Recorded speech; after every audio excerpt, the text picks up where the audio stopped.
Hi, everybody. Welcome to another episode of Casting Notes from Rose and Kim. That's Kim Swanson. She's a casting director in Los Angeles. I'm Rose Rosen. I'm a casting director in Florida. How are you? Great, Rose. It's good to see you. Feels like it's good. Feels like it's been a while, but it's only been a week, hasn't it? Right? And it's not like we never talk between, but It's a shame we hate each other, isn't it? right? It is such a shame, but it's good to Just see silly you. times. But Anyway. we've got a great guest today. I'm so excited about. I know, I am too. I have so much to say. I have seen this man on Broadway, and honestly, I believe this is my favorite play I've ever seen. Very few people aside from me have seen it, but I loved it. No, I don't mean that. I'm sure it was big, but it didn't. Anyway, he was in Transparent. He's in everything that I love, and I'm sure you do too. And it's Erik Liberman. Who, me? Yes, I didn't mean very few people saw War Paint, but it was a short run though, wasn't it? It wasn't as long as it could have been. And there's a really interesting reason for that, I think. On our opening night, Hillary Clinton came. And we were all thinking it was going to be a Clinton presidency. And thus, the theme of this show, which was women in power, would have really rung through and drawn the crowds. But as we know, that didn't happen. And unfortunately, Patti LuPone also injured her hip. So we did have a shorter run than we would have liked, but it was an amazing journey being with these supernovas on stage. Oh, without a doubt. I mean, you don't get any better than Patti LuPone. And Patti LuPone. I mean, I've never seen anything like it. It was amazing. And then you. I mean, it was tremendous. I'm blushing. Thank you. Those ladies are thoroughbreds, and just being in their aura is a masterclass. And that's the whole tradition of what we do is spiritual apprenticeship and paying it forward, because no one arrives in the business as if there was no beginning, and there's also an end where we need to make it better for the next in line. So as soon as we realize that, it stops being such a myopic pursuit and becomes more of a circle. I always say show business art is not a ladder, it's a circle. And most of us are, thinking of that, but really it's the community. Hence our conversation today. Right. Wow. You blew By the way, I have a gift shop and I put that on a keychain if you want to grab it all. You get a free one. Love that.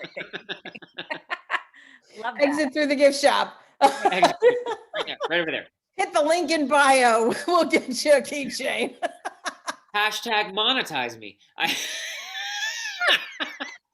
Oh my God. Let's do a Clubhouse musical. I think I've already written the write it together, Erik. It'll be so fun. So it is, and so it is done. There you go. This is how we work. Okay. Erik, I would love to know more, because I know the spirituality is an important aspect for you.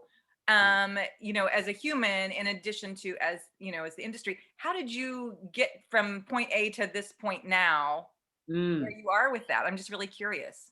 Well, it's interesting. I think as children, we're all in touch with magic. That's what we're made of.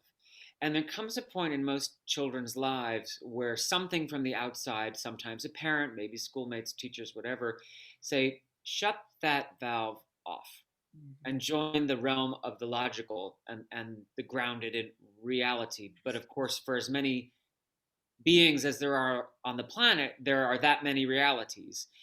I was really lucky because I have parents who didn't shut that valve off. My father's work was very much in the healing realm. He was an optometrist who restored his own eyesight through a meditation and wrote some books about it. And then he and I wrote some books together. And my mom was always very strangely in tune, incredibly psychic, one might say.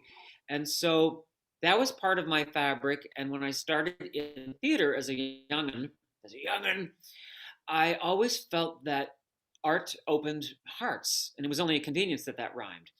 It certainly opened mine. It really saved my life to see actors sharing secrets of the heart that I didn't think anyone held inside but me. So when I got to the point that folks would come to the stage door and say, literally, I have a letter over there that says, uh, something you said saved my life, or I'm not going to hurt myself because of something you said. And I thought, holy, you know what? Surviving is key, because you get to an age where you realize people who saved your life led you to save others, hopefully, and make by basically making them feel less alone in their experience. And that's especially important in TV and film. And that's why the conversation of representation is so key, because if we don't see ourselves, we don't know we exist, and we feel less visible and heard on the planet. So I'm in a strange category in addition to all of this, which is uh, when I was 17, I had a near death experience, and that really changed my view about what I wanted for the rest of my life. Because so many of us, I think, live in fear of dying. And what I came back with was an awareness that it's not living that we should be concerned about, because all the anxiety that corners us into a smaller version of ourselves is really depriving not only us, but everyone around us of that same magic we spoke of earlier when we were children. Because really, we want to play. We want to be seen and heard and connect and feel not alone. So I would say spirituality, in quotes, is just connection, or feeling grounded to earth beneath us and sky above. And suspended between them, we exist as this wonderful instrument of transmission, hopefully for messages that unite us.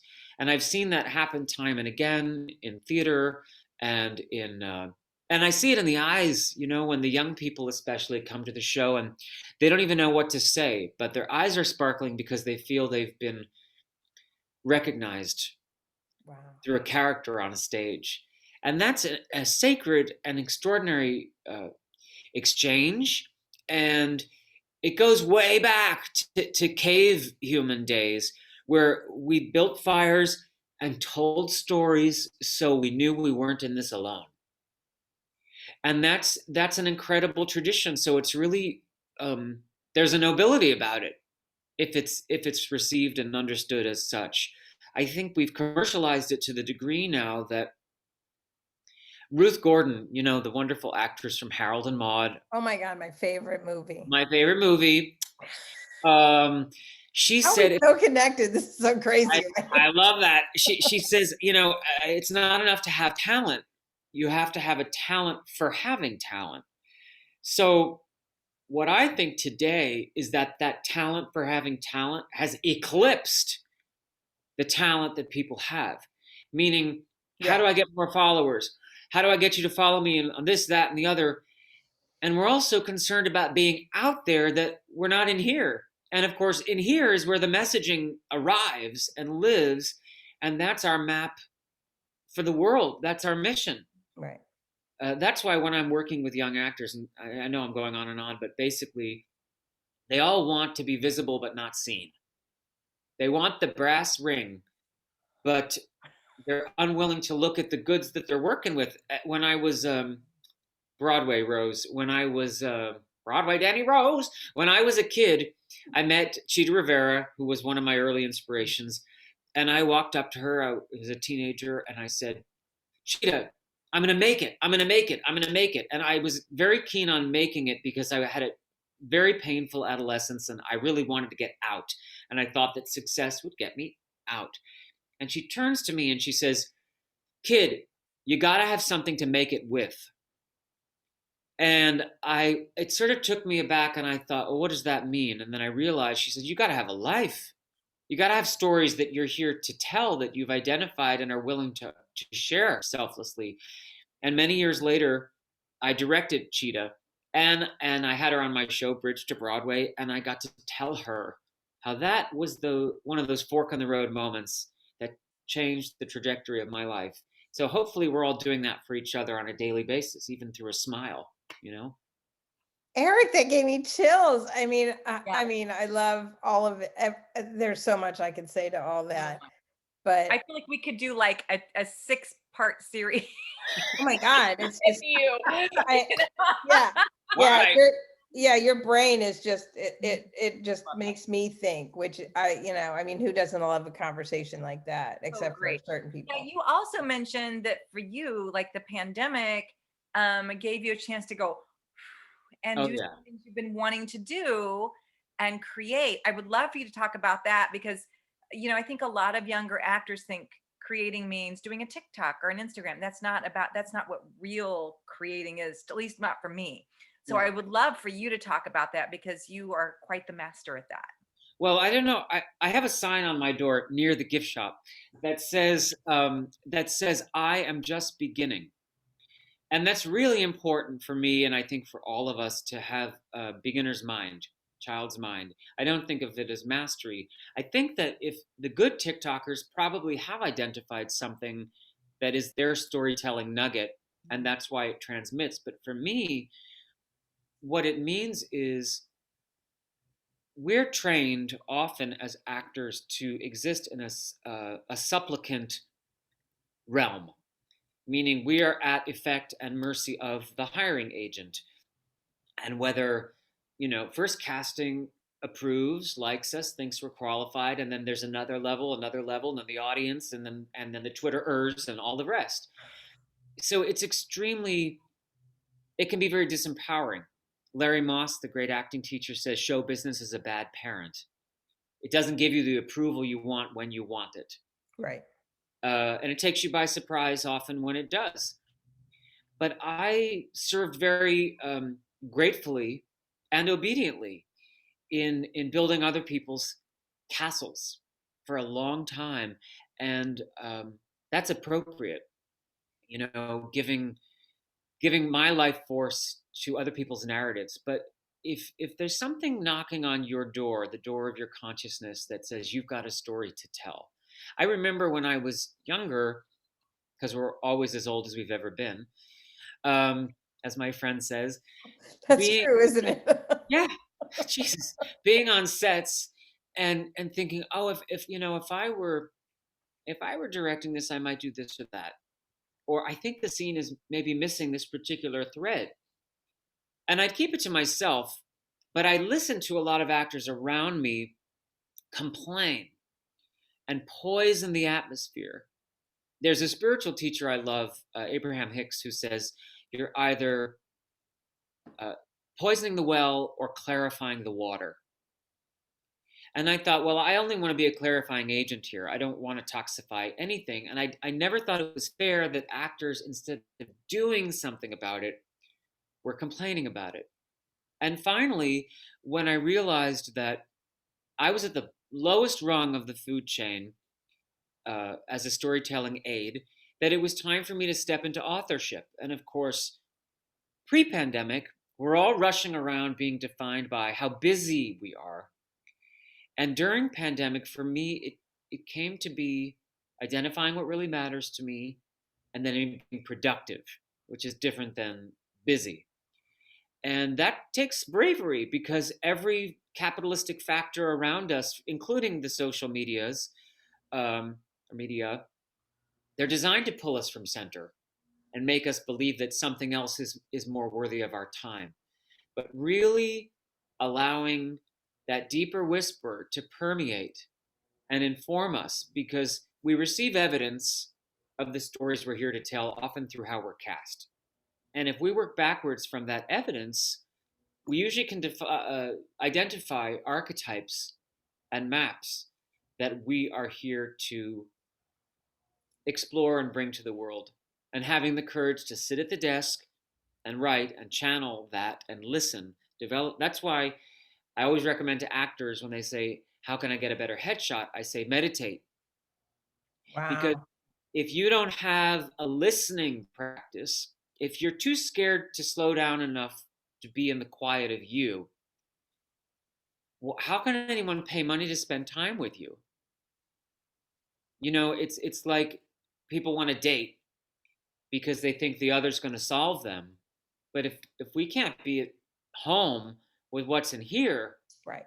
and address the broken bits if that needs addressing, no one can be expected to resolve that, whether it's a casting director or a spouse. So writing, in essence, has given me time and space to really listen to what it is that wants to be told through me, and ultimately, how many can we set free through the bravery of our expression. And that weaves together the content creation and the spirituality you asked about, because um, I think the intent for a lot of creators online is to get the attention, right? So I would rather get the alignment or the resonance, which sometimes comes with the attention. But think about the films that really matter to you. You know, they're hitting deeper notes than today's fluff, which is gone tomorrow. Um, and I was on some clubhouse room the other day and was just mentioning that I was at an estate sale, and someone kept all these people magazines of the 50 most beautiful people. And I remember these from when I was a kid. First of all, they're all white. Wow. Second of all, I don't know who half these people are. Right. They had two, three, one great film. You know, they got that thing that everyone thinks they want, Right. but there was no sustenance there. And so if you're seeking the fame game, you can manifest that, but you got to have something to make it with, which is a blueprint and a lifetime of experience that is your offering. And not everybody's going to approve of you or like that. And that's the other important part that many actors don't want to hear is you are giving people the right to approve of you or disapprove of you in this business, and you have to be okay with it. Right. One night, I remember on an opening night on a big show I was in, one major critic said I was a revelation, and the other one said I was an abomination. And so I really had to hold those two and say, well, how can both be true? You give them the And right. and why do I care? You You know, should. Maria Callas said, she said, I don't read the criticisms because I know exactly what I do before anybody has to tell me. So why disturb my peace of mind and my nerves? I'm not that highfalutin, but it's a constant opportunity to look at, why are you doing this? You doing this to get somebody's love that you didn't get before, or Maybe. doing this because it's an act of service and you have to. And Both, isn't now it? I'm off the soapbox. It No. is. I love that. I got so much like that. This is just, you're singing to my soul right now, Erik. And I love that so much. And I'm sure a lot of our viewers feel the same way. And there is an alignment that happens. And, one of my favorite things is, don't ingest the criticism from somebody whose advice you would not ask for. Right. Right. Consider the source. Mm-hmm. Yeah. There are not a lot of people who have lived with the fortitude it takes to create. It's so much easier to destroy, and you can see that on Twitter. Mm-hmm. I mean, canceling someone is very easy. Yes, it is. Inviting them to a greater possibility to experience the divine through their humanity, that takes strength. Right. That takes heart. And we've become swashbucklers in a realm that requires no real courage because you're not even seeing the person. Right. So that's why Shakespeare is such a valuable teacher for young actors, because you couldn't shoot someone with a gun in Shakespeare's time. If you were to kill them, you had to look them in the eyes as you stole their life, or stab them in the back and live the rest of your life as a coward. If you loved someone, you either courted them directly or through, a woman dressed as a boy page or whatever the case may be. But it involved direct contact. Right. And because we're so bereft of that now, we have found all these avatars to hide behind so that our meanness is excused. But that doesn't actually help us grow. And it doesn't leave people better off. It leaves them bitter and resentful. Mhm. And that makes enemies of humans, and that isn't what we need ultimately. Yeah, no question. Well, I could do this all day and That's every day, and let's do it more. But okay. don't forget to like and subscribe our channel, and don't forget to hit the link in the bio, and you can get on all of Erik's interesting things and follow him in Clubhouse, and we'll put all your socials up and all that good thing. Anyway, thank you for coming and joining us. It was enlightening for me, and I just love being with you. So thank you. Thank you for holding the space for conversations like these. You are both blessings, and I'm so glad to know you now. Oh, Thank back you. Thank action, my you. friend.